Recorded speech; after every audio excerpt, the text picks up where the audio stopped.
Buletin Didik 18 Mei bersama saya Fazilah Hani Harun. Assalamualaikum dan salam sejahtera.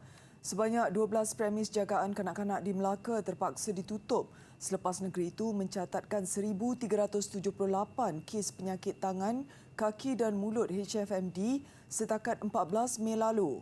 Exco Kesihatan dan Antidadan Negeri Dr. Muhammad Akmal Saleh berkata, peningkatan semula bilangan kes HFMD yang dilaporkan adalah selepas cuti Aidilfitri. Mengikut urutan, kebanyakan kes berpunca berikutan faktor pergerakan serta susulan pembukaan semula taska, tadika dan pusat penjagaan. Dilaporkan terdapat peningkatan 1,322 kes atau 24.6 kali ganda berbanding tempoh sama tahun lalu iaitu 56 kes dengan 95.5% kes adalah kalangan kanak-kanak berusia bawah 6 tahun. Katanya sebanyak 8 kes HFMD dimasukkan ke ward pada Minggu Epidemiologi 19 iaitu 8 Mei hingga 14 Mei lalu. Ia meningkat sebanyak 6 kes lagi berbanding minggu sebelumnya iaitu 2 kes. Tambahnya lagi daerah Melaka Tengah mencatat 124 kes, peningkatan sebanyak 69 kes berbanding minggu sebelumnya iaitu 55 kes.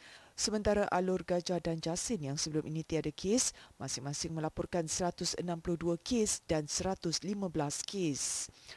Setakat 14 Mei juga terdapat 3 kluster HFMD dilaporkan menjadikan jumlah keseluruhan 16 kluster wabak dengan daerah Jasin mencatat bilangan tertinggi iaitu 11 wabak diikuti 4 wabak di Melaka Tengah dan Alor Gajah.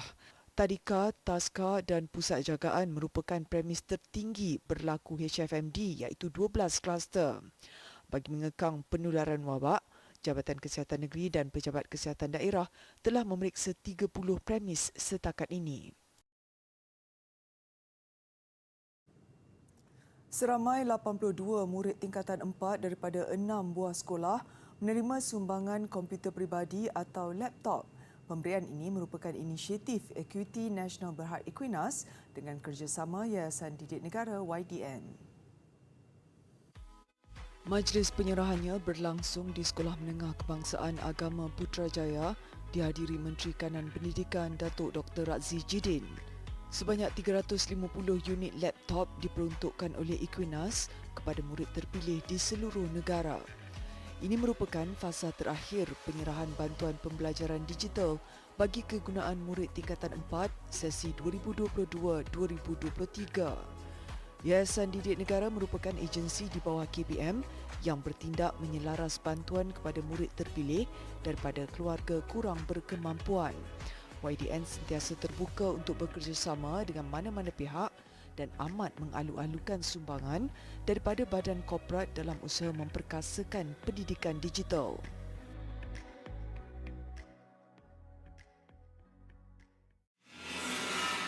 Dalam pada itu, Datuk Dr. Razzie menghadiri mesyuarat Majlis Pemulihan Negara MPN yang dipengerusikan Tan Sri Muhyiddin Yassin selaku pengerusi semalam. Datuk Dr. Razzie menerusi kenyataan di laman Facebooknya berkata, pelbagai perkara dibincangkan, antaranya aspek kesihatan rakyat menuju peralihan ke endemik, ekonomi dan pelaburan. Turut dibincangkan vaksinasi untuk kanak-kanak. Beliau memaklumkan mesyuarat mengambil maklum keputusan Kementerian Kesihatan KKM melanjutkan program vaksinasi kanak-kanak atau PIK Kids sehingga 31 Mei ini. Tambah Datuk Dr. Razzie, keputusan itu pastinya memberi lebih masa dan peluang kepada murid sekolah rendah mengambil suntikan vaksin. Usaha Ustaz Sumairi Zainul mendidik murid berkeperluan khas MBK dalam pengajian Al-Quran dan Fardu Ain Kafah mendapat pengiktirafan. Ustaz Sumairi antara penerima anugerah Guru Cemerlang Idkan Kafah dari Jabatan Agama Islam Wilayah Persekutuan. Ustaz Sumairi OKU Penglihatan mula mengajar sejak tahun 2016 di Pusat Pemulihan Dalam Komuniti PDK Brickfields, Kuala Lumpur. Tahun 2018 sehingga kini, beliau berkhidmat di Sekolah Kebangsaan Putrajaya Presin 181 sebagai Guru Kafah MBK. Ustaz Sumairi juga antara individu yang terbabit dalam bengkel pembinaan modul suaian kelas Kafah MBK JAKIM 2022. Usaha dan sumbangan Ustaz Sumairi itu mendapat pengiktirafan daripada pihak Jawi. Ia disampaikan Pengarah Jawi Datuk Muhammad Ajib Ismail dalam perhimpunan bulanan warga Jawi dan sambutan Hari Guru. Selain Ustaz Sumairi, 8 lagi individu turut menerima anugerah yang merangkumi 3 kategori. Lagi sambutan Hari Guru 2022. Bagi pelajar Sekolah Menengah Kebangsaan SMK Bandar Putra Kulai, mereka memilih menghiburkan guru mereka dengan persembahan nyanyian dan tarian ketika majlis sambutan Hari Guru di sekolah. Melalui perkongsian di media sosial, suasana sambutan Hari Guru di sekolah itu gamat dengan sorakan apabila sekumpulan pelajar tingkatan 5 tampil membuat kejutan.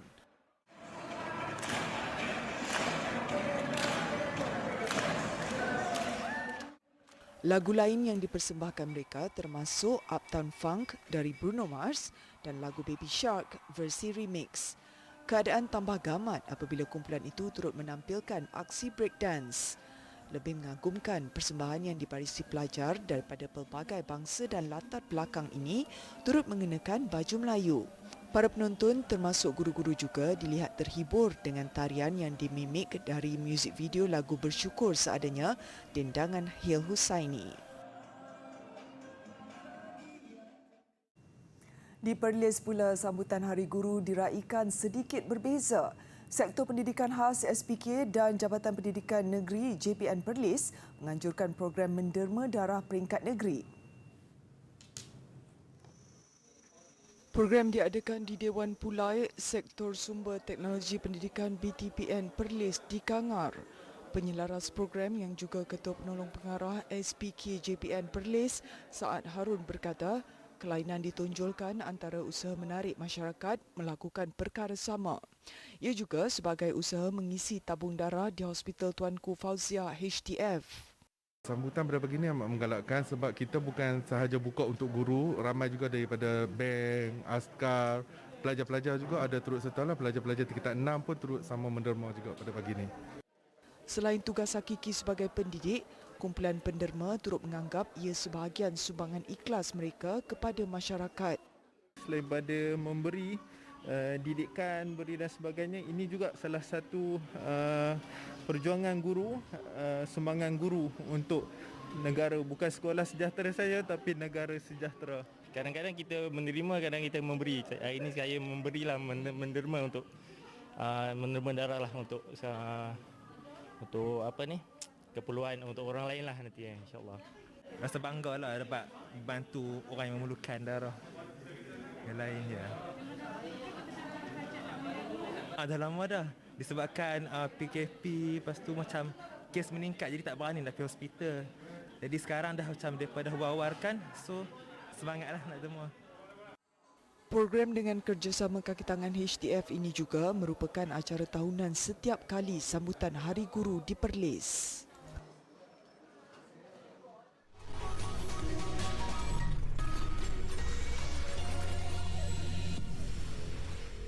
Berkat ketekunan hampir 2 tahun, sekumpulan penyelidik Universiti Tun Hussein On UTHM Batu Pahat Johor berjaya menghasilkan sebuah drone kargo terbesar di Malaysia. Projek bermula dengan aktiviti analisis dan reka bentuk, simulasi, fabrikasi, komponen, integrasi sistem dan pengujian terbang. Semua aktiviti dilakukan di fasiliti makmal projek Sea Drone di kampus Induk UTHM. Ia dihasilkan sekumpulan penyelidik daripada pelbagai bidang kemahiran di institut pengajian itu, turut membantu sekumpulan pelajar dan pakar industri. Projek dibiaya sepenuhnya oleh Kementerian Pengajian Tinggi dan sebahagian daripada dana UTHM. Sea Drone digerakkan oleh kuasa bateri dan ia adalah daripada jenis multi-rotor vertical take-off and landing. Berat keseluruhan drone ni dia boleh mencapai 600 kg. Okey. Dan itu termasuk beban yang boleh diangkat. Jadi kita boleh katakan beban yang boleh diangkat sekitar 200 kg. Inisiatif ni datang daripada cabaran yang diberikan oleh YBM terdahulu tentang siapa boleh buat drone yang boleh angkat 200 kilo. So masa tu UTHM menyambut cabaran tersebut dan kami present beberapa kali di KPT untuk mendapatkan drone dan akhirnya kita dapat demo satu drone yang boleh angkat 200 kilo. Kejayaan ini turut meletakkan UTHM dalam senarai Malaysia Book of Records bagi kategori beban terberat yang boleh diangkat sesebuah drone. Ia juga dijangka membuka episod baru kepada industri pengangkutan negara. Memasuki fasa peralihan ke endemik, Lembaga Hasil Dalam Negeri LHDN akan menggiatkan lagi program Hasil Your Tax Buddy dengan fokus memberi kesedaran dan pendidikan mengenai cukai kepada pelajar-pelajar di institusi pengajian tinggi awam dan swasta seluruh negara. Ketua Pegawai Eksekutifnya, Datuk Muhammad Nizum Sairi berkata, program akan dianjurkan secara hybrid di mana pelajar IPTA dan IPTS mempunyai pilihan untuk mengikutinya secara bersemuka ataupun dalam talian. Beliau berkata ketika fasa pandemik COVID-19, program Hasil Your Tax Buddy yang dikhaskan kepada generasi muda, khususnya di IPTA dan IPTS, hanya dilaksanakan secara dalam talian. Namun beralih ke fasa endemik ini, LHDN sudah mula mengatur pelbagai program berteraskan pendidikan cukai untuk golongan sasar secara hybrid. Setengah-setengah program itu pendekatan fizikal dan bersemuka itu adalah lebih efektif, keberkesanannya adalah lebih. Tapi sekarang ini kita juga telah biasa mengendalikan program secara online, secara virtual. Kita boleh mengendalikan juga secara demikian ataupun secara hybrid. Tambahnya program yang dianjurkan menggabungkan elemen pendidikan cukai dan keusahawanan menerusi aktiviti seperti pameran, taklimat keusahawanan dan percukaian serta klinik cukai. Antaranya program-program sambutan rumah terbuka Hari Raya Aidilfitri juga mula dianjurkan seperti biasa di LHDN negeri maupun cawangan. Walaupun kita sebenarnya banyak norma-norma baru yang kita perlu adapt dan biasakan diri, namun seperti juga tema adalah maknanya yang tradisi yang lama tu tetap satu yang nostalgia yang sangat penting untuk kita terus pegang generasi ke generasi lah, seperti sambutan Hari Raya ni lah. Datuk Nizam ditemui di Majlis Rumah Terbuka Aidilfitri Anjuran LHDN Klang. Raja Perlis Tuanku Syed Sirajuddin Putra Jamalul Lail berkenan melancarkan garis panduan tata cara memain dan menyanyikan lagu rasmi Negeri Perlis Amin Amin. Majlis Agama Islam Perlis MAIPS menerusi edaran panduan terbabit menyebut tata cara berkenaan mengandungi 3 perkara yang perlu dilaksanakan ketika menyanyi dan mendengar lagu rasmi itu. Tata cara berkenaan adalah berdiri dalam keadaan sedia, kepala menunduk sedikit bagi menunjukkan sikap merendah diri. Selain itu, tangan kanan diletakkan di atas tangan kiri atau bersedekap serta diletakkan di hadapan bahagian bawah. Berangkat sama pada majlis ini ialah Raja Muda Perlis Tuanku Syed Faizuddin Putra Jamalul Lail, Raja Puan Muda Perlis Tuanku Lailatul Syahrin Akashah Khalil serta anak anda baginda Sharifah Katrina Noraniah, Sharifah Farah Adriana dan Syed Sirajuddin Arif Putra. Penyimpan Mohor Besar Raja-Raja Tan Sri Syed Daniel Syed Ahmad berkata, tata cara menyanyikan lagu rasmi sesebuah negara atau negeri adalah bagi menggambarkan identiti masing-masing kepada orang ramai. Enactment lagu Negeri Perlis 2021 mula berkuat kuasa pada 1 Januari lalu selepas mendapat perkenan Raja Perlis dan ia seharusnya dilaksanakan oleh semua pihak selepas ini. 30.2% atau lebih sejuta kanak-kanak berusia 5 hingga 11 tahun di negara ini lengkap vaksinasi di bawah program imunisasi COVID-19 kebangsaan untuk kanak-kanak Big Kids. Mengikut laman sesawang COVID Now, 46.5% atau lebih 1.6 juta kanak-kanak telah menerima sekurang-kurangnya 1 dos vaksin. Bagi remaja berusia 12 hingga 17 tahun pula, 93.4% atau lebih 2.9 juta individu telah lengkap vaksinasi. Manakala 96.5% atau lebih 3 juta orang daripada golongan sama telah menerima sekurang-kurangnya 1 dos vaksin. 68.3% atau lebih 16 juta golongan dewasa sudah menerima dos penggalak. manakala 97.6% atau lebih 22.9 juta orang telah lengkap 2 dos. 98.8% atau lebih 23.2 juta orang dewasa pula telah menerima sekurang-kurangnya 1 dos vaksin.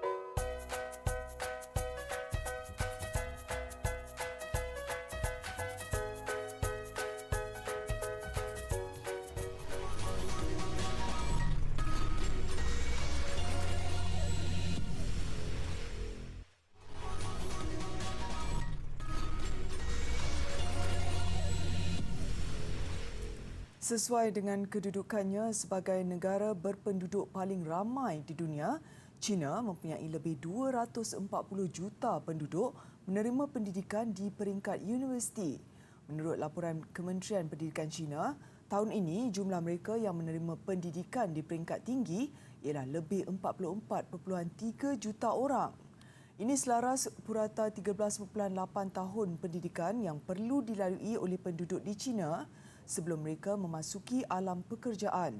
Jumlah mereka yang terbabit dalam pembelajaran secara dalam talian juga agak tinggi pada lebih 370 juta orang pengguna. Lebih 330 juta daripada mereka sudah menamatkan pengajian. Mengikut laporan itu, China menawarkan lebih 30,000 jurusan pendidikan dan lebih 11,000 kursus terbuka secara dalam talian.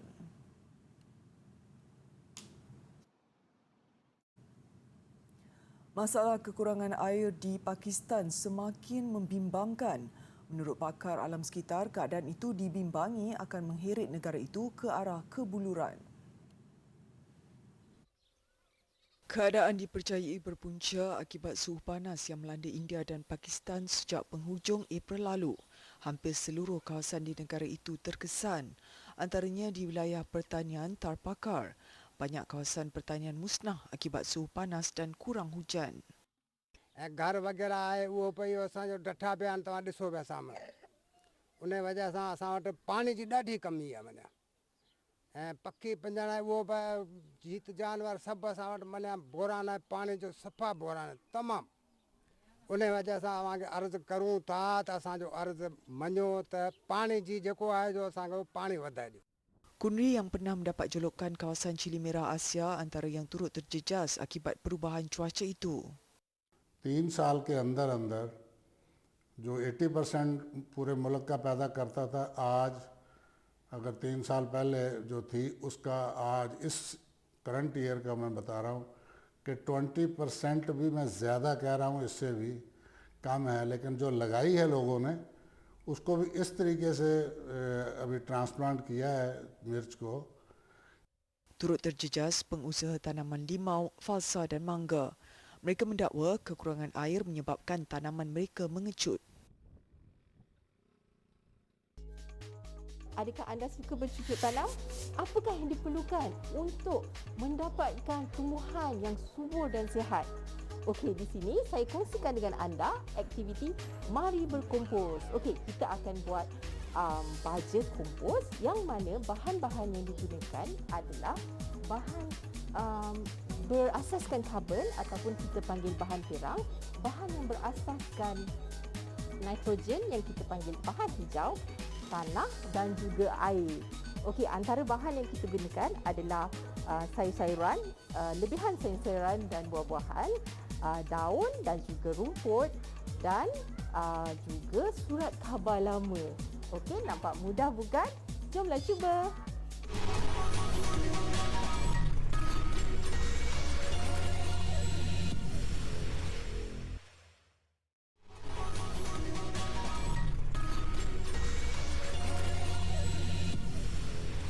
Sukan C Vietnam, golf antara sukan paling menonjol. Hari terakhir untuk sukan itu, skuad golf negara menambah 1 lagi pingat emas dan 1 perak. Pingat emas diraih dalam acara berpasukan lelaki manakala skuad wanita terpaksa berpuas hati dengan pingat perak. Berlangsung di Heron Lake Golf Course and Resort, Malaysia membariskan Marcus Lim, Ervin Chang dan K. Razri Kanesh dalam acara akhir perpasukan lelaki bertemu Thailand. Ervin yang juga pemenang pingat emas acara individu tidak berdepan masalah, mudah mengatasi Wirawish Nakparcha dengan 2 mata walaupun berbaki 1 lubang. Manakala bagi Marcus, dia gagal membantu kem negara untuk menyumbang mata apabila tewas di tangan Ratchanun Chantananuwat dengan hanya 1 mata.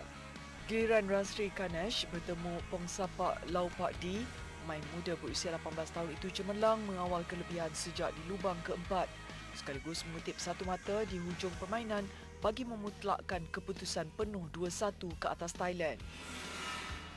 Bahagian wanita, kem negara yang dibarisi Janith Wong dan Mirabel Ting juga berdepan Thailand dalam penentuan untuk pingat emas.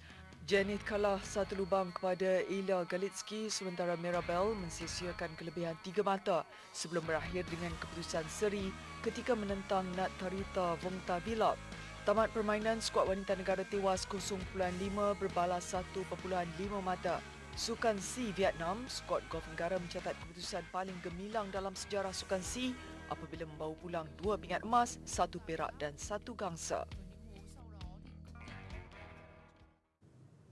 Sukan karate, prestasi kontijen Malaysia tidak kurang hebatnya. Hari pertama untuk sukan karate pada hari ini, kontijen Malaysia menambah 2 lagi pingat emas. Senarai kedudukan pingat setakat jam 7 malam tadi, kontijen Malaysia sudah mengumpul 26 pingat emas, 30 pingat perak dan 61 gangsa. Tuan rumah Vietnam masih di kedudukan teratas dengan 108 pingat emas, 67 pingat perak dan 66 pingat gangsa. Liga Malaysia, Liga Super, Sabah naik tangga kedua Liga apabila menundukkan Penang 4-2. Sabah bertemu tuan rumah Penang. Berpunca 1 asakan dari sebelah kanan, Badrul Bakhtiar menanduk masuk gol pertama perlawanan. Separuh masa kedua juga daripada gerakan hampir sama, kali ini giliran T. Saravanan mencuri tumpuan apabila menampan masuk gol penyamaan Penang. Saingan semakin sengit. Disusuli gol daripada Jackson de Souza, Sabah kembali mengungguli. Kedudukan Sabah semakin selesa apabila Badrul menjaringkan gol kedua peribadi. Kealpaan benteng Penang ketara. Giliran Stuart John Wilkin membolosi gawang Penang, Sabah 4-1 mendahului.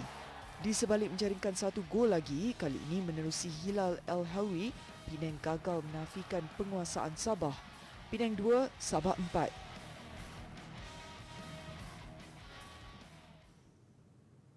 Baik, kita beralih ke perkembangan hiburan tempatan. Lagi kejayaan yang dicatatkan oleh penyanyi negara Datuk Seri Siti Nurhaliza.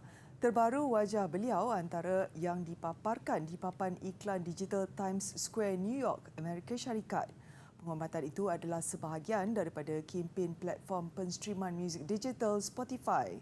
Menerusi perkongsian di Instagramnya, Datuk Seri Siti Nurhaliza mengakui bersyukur dengan penghormatan berkenaan. Jelas beliau penampilannya itu mewakili Malaysia dan sebahagian daripada kempen Equal oleh Spotify. Equal adalah program peringkat global yang memupuk kesamaan wanita dengan memaparkan artis wanita dari seluruh dunia. Terdapat 35 senarai lagu atau playlist Equal menampilkan artis dari 50 negara.